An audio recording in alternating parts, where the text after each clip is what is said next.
श्री राम अवतार की कथा।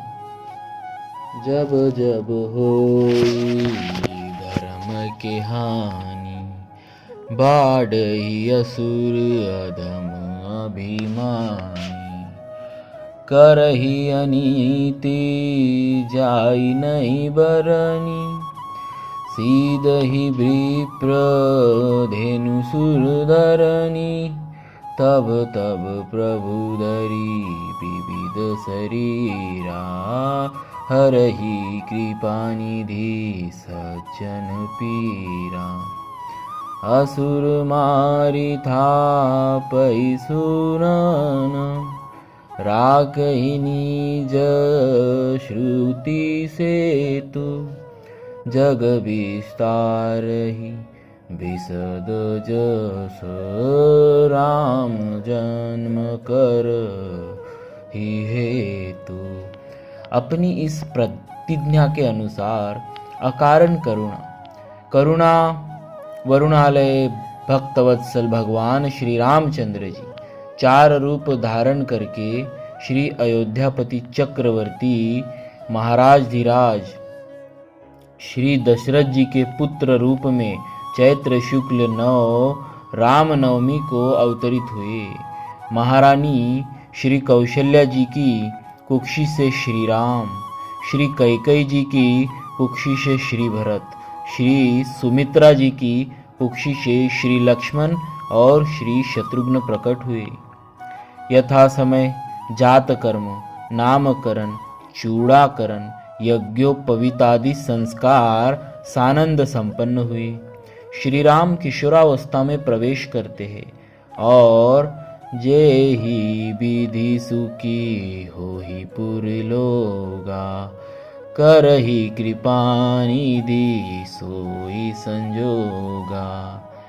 आयसु माघी करहि पुर काजा, देखि चरित हर्षहि मन राजा। इसी हर्षोल्लास के बीच एक दिन श्री विश्वामित्र जी आते हैं और श्री दशरथ जी महाराज से अपने यज्ञ रक्षणार्थ श्री राम जी एवं श्री लक्ष्मण जी को मांग लेते हैं। यज्ञ में विघ्न डालने वाले ताड़का, मारीच, सुबाहु आदि असंख्य राक्षसों का सहज ही श्री राम जी और लक्ष्मण जी ने वध कर डाला। यज्ञ निर्विघ्न समाप्त हुआ। फिर श्री विश्वामित्र जी के साथ जनकपुर में सीता जी का स्वयंवर देखने के निमित्त जाकर विशाल शंभु धनुष जैसे त्रैलोक्य के भटमानी वीर डिगा भी न सके थे, उसे श्री राम जी ने मध्य से तोड़ डाला। ऐसे तोड़ डाला जैसे मतवाला हाथी कमलनाल को तोड़ डालता है। पश्चात यह शुभ समाचार श्री अयोध्या भेजा गया और श्री दशरथ जी आए तो बारात लेकर श्री राम के ब्याह के लिए, परंतु ब्याह हो गया चारों राजकुमारों का। अपनी वृद्धावस्था आभास पाकर श्री दशरथ जी महाराज ने उत्तम गुणों से युक्त और सत्य पराक्रम वाले सद्गुणशाली अपने प्रियतम ज्येष्ठ श्रेष्ठ पुत्र श्री राम को, जो प्रजा के हित में संलग्न रहने वाले थे, प्रजा वर्ग का हित करने की इच्छा से प्रेमवश युवराज पद पर अभिषिक्त करना चाहा। तदनंतर श्री राम के राज्याभिषेक की तैयारियां देखकर रानी कैकेयी ने, जिसे पहले ही वरदान दिया जा चुका था, देव माया से मोहित होकर मंथरा से उकसाई जाकर राजा से यह वर मांगा कि प्रभु श्री राम का निर्वासन, वनवास और भरत जी का राज्याभिषेक हो। कैकेयी का प्रिय करने के लिए पिता की आज्ञा के अनुसार इनकी प्रतिज्ञा का पालन करते हुए वीर श्री राम जी वन को चले। विदेह, वंश, वैजंती, मिथिलेश, राजनंदिनी, श्री राम प्रिया, श्री जानकी माता एवं श्री सुमित्रानंदर लक्ष्मण जी भी प्रेमवश प्रभु के साथ चल दिए। उस समय पिता श्री दशरथ जी ने अपना सारथी भेजकर एवं पूर्ववासियों ने स्वयं साथ जाकर दूर तक उनका अनुसरण किया। श्री श्रृंगवेरपुर में गंगा तट पर अपने प्रिय सखा श्री निषादराज गुह के पास पहुंचकर धर्मात्मा प्रभु श्री राम ने सारथी सुमंत्र जी को अयोध्या के लिए विदा कर दिया। निषादराज गुह लक्ष्मण और सीता जी के साथ श्री राम मार्ग में बहुत जल वाली अनेकों नदियों को पार करके एक वन से दूसरे वन को गए। महर्षि श्री भरद्वाज जी का दर्शन कर गुह को वापस कर उन्होंने महर्षि वाल्मीकि जी का दर्शन किया और उनकी आज्ञा से चित्रकूट पहुंचकर वहां वे तीनों देवता और गंधर्वों के समान वन में नाना प्रकार की लीला करते हुए एक रमणीय पर्णकुटी बनाकर उसमें सानंद रहने लगे।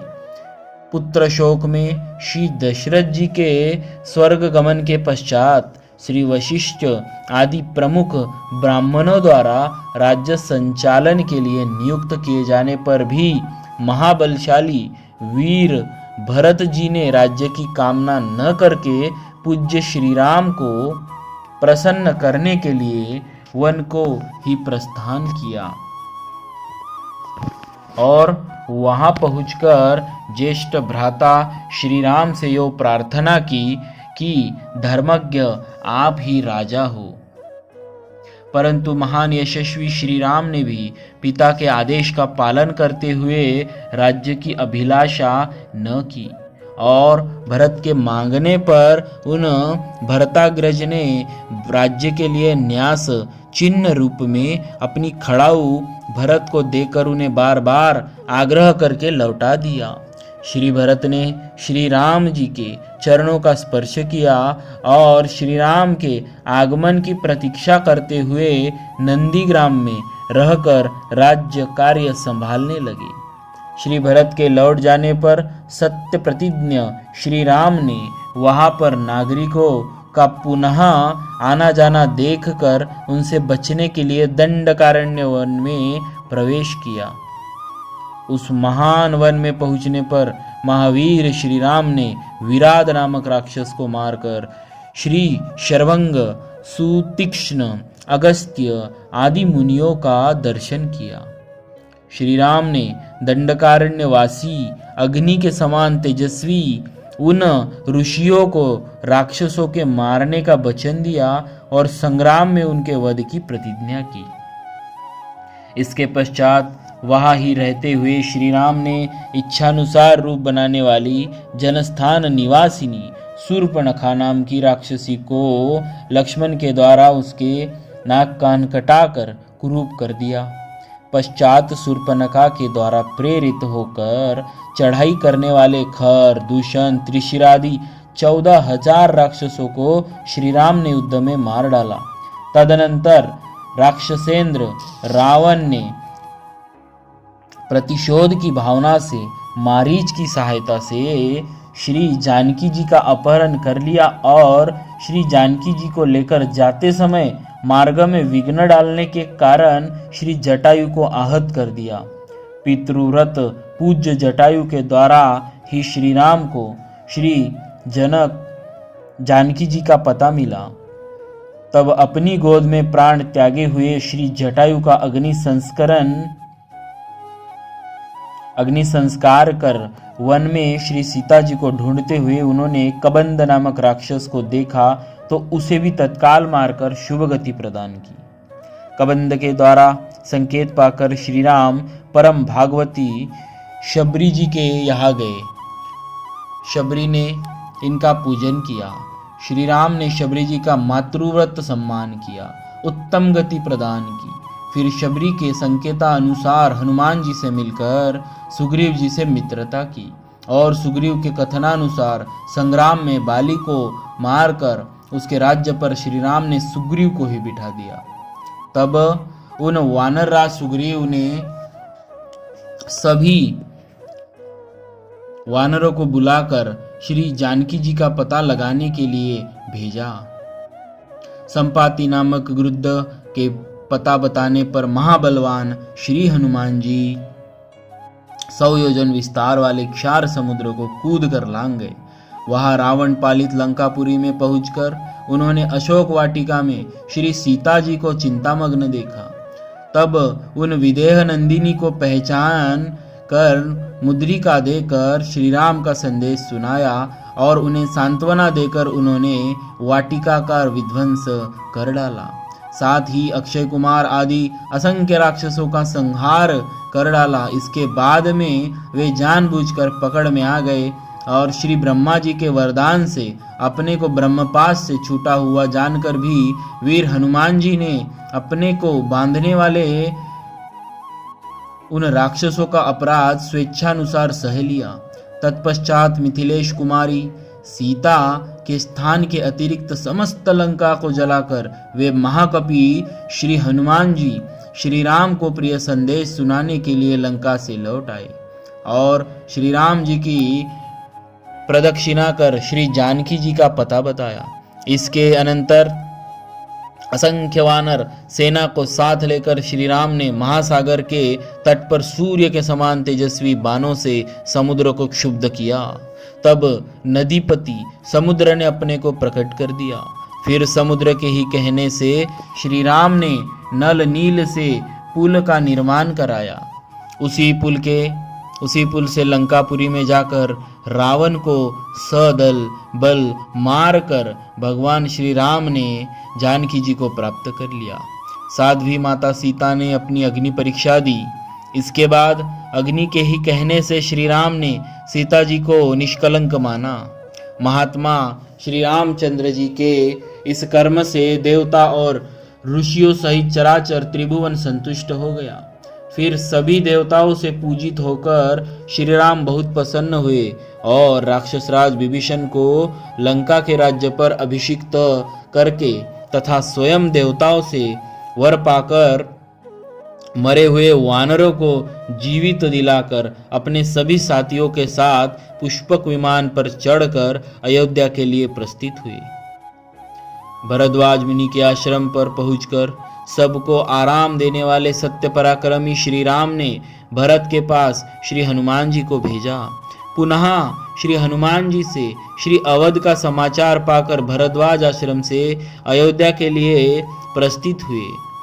श्री अयोध्या पहुंचकर श्री अवध वासियों के उमड़ते हुए अनुराग को देखकर अमित रूप प्रगटे तेहि काला, जथा जोग मिले सब ही कृपाला। पश्चात श्री वशिष्ठ जी के आदेशानुसार शुभ घड़ी में श्री राम भद्र राज्य सिंहासनासीन हुए। श्री राम जी के सिंहासन पर बैठते ही त्रैलोक्य परम आनंदित हो गया। भगवान श्री राम ने सुदीर्घ काल तक पृथ्वी पर अभूतपूर्व सुशासन स्थापित किया। उनके राज्य में प्रजा मात्र तापत्रय से सर्वथा मुक्त थी। आज भी राम राज्य को आदर्श माना जाता है। जय जय श्री सीताराम।